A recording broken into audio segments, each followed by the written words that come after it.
बातमी आहे राजकीय वर्तुळातून। राज्यसभेतील मंत्री लोकसभेच्या मैदानात येणार आहेत। दरम्यान कोण राज्यसभेच्या रिंगणात उतरणार आहे हे पाहणं महत्त्वाचं ठरेल। अशोक चव्हाण यांच्या प्रवेशाचे साइड इफेक्ट्स यावेळेस बघायला मिळतात। काँग्रेसचे बडे नेते अशोक चव्हाण यांनी भाजपामध्ये प्रवेश केलेला आहे। दरम्यान भाजपामध्ये अशोक चव्हाण यांच्या झालेल्या एंट्री नंतर प्रवेशानंतर याचे साइड इफेक्ट सुद्धा बघायला मिळणार आहेत।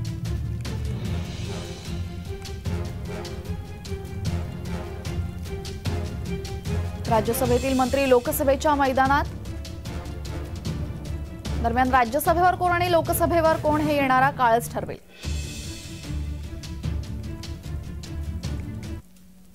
महाराष्ट्रातून राज्यसभेच्या निवडणुकीसाठी भाजपाची यादी तयार करण्यात आलेली नाही, अद्याप घोषित झालेली नाहीये। कोण मंडळी यावेळेस रिंगणात असतील पाहूयात।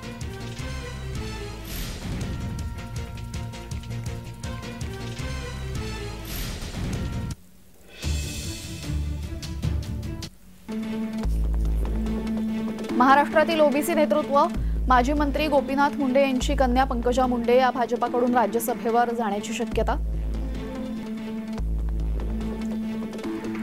चित्रा वाघ मराठा नेतृत्व राष्ट्रवादीतून भाजपात सध्या राज्य महिला आयोगाच्या अध्यक्षपदी आणि महाराष्ट्र राज्य भाजपा महिला अध्यक्ष। विजया रहाटकर ब्राह्मण नेतृत्व आहेत त्या भाजपाच्या माजी राष्ट्रीय महिला अध्यक्ष, औरंगाबादच्या माजी महापौर।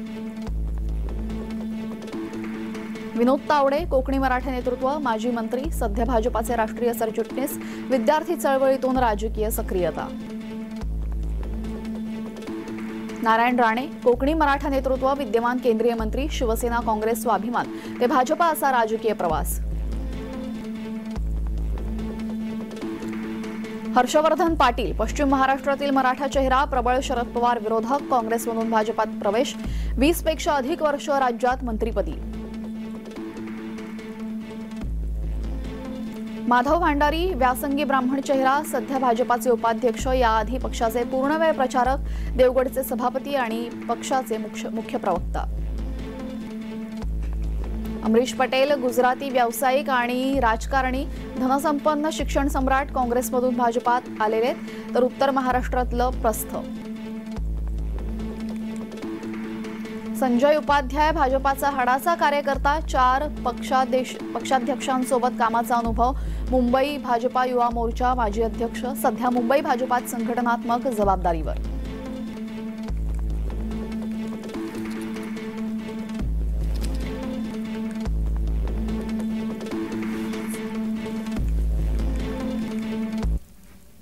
राज्यसभा निवडणुकीच्या रिंगणात असलेले एकमेव मंत्री आहेत नारायण राणे आणि त्यांच्या समोर आव्हान आहे ते विनोद तावडे यांचं। काय होऊ शकतं, शक्यता काय आहेत पाहूयात। राज्यसभेतले मंत्री लोकसभेच्या रिंगणात आले तर नारायण राणे यांना सिंधुदुर्ग लोकसभा लढावी लागेल। नारायण राणे लोकसभा लढणार असतील तर त्यांची राज्यसभेची दावेदारी संपुष्टात येईल। सद्यस्थितीत नारायण राणे आणि विनोद तावडे असे 2 कोकणी मराठा नेते स्पर्धेत आहेत।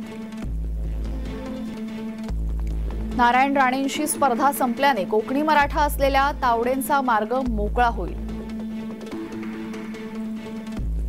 विनोद तावडे या मराठा चेहऱ्याला हक्काच्या जागेवर संधी दिल्याने दुसरी संधी ओबीसी नेतृत्वाला द्यावी असा विचार पुढे येतोय।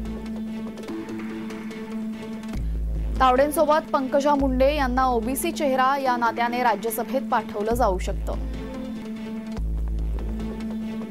एक मराठा एक ओबीसी असे नेतृत्व निवडल्यानंतर तिसरी हक्काची जागा धनसंपन्न शिक्षण सम्राट अमरीश पटेल यांना दिल्यास आश्चर्य वाटू नये। चव्हाण भाजपात आल्याने राज्यसभेची 4थी जागा लढण्याची भाजपाने तयारी सुरू केली आहे। 4थ्या जागेसाठी अतिरिक्त मतांची बेगमी करण्याची जबाबदारी अशोक चव्हाणांवर असेल।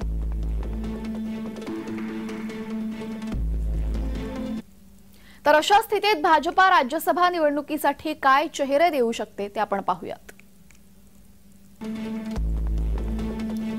भाजपाचे राष्ट्रीय सरचिटणीस विनोद तावडे, ओबीसी नेता पंकजा मुंडे, धनसंपन्न शिक्षण सम्राट अमरीश पटेल आणि माजी मुख्यमंत्री आणि नुकतंच भाजपामध्ये पक्षप्रवेश झालेले अशोक चव्हाण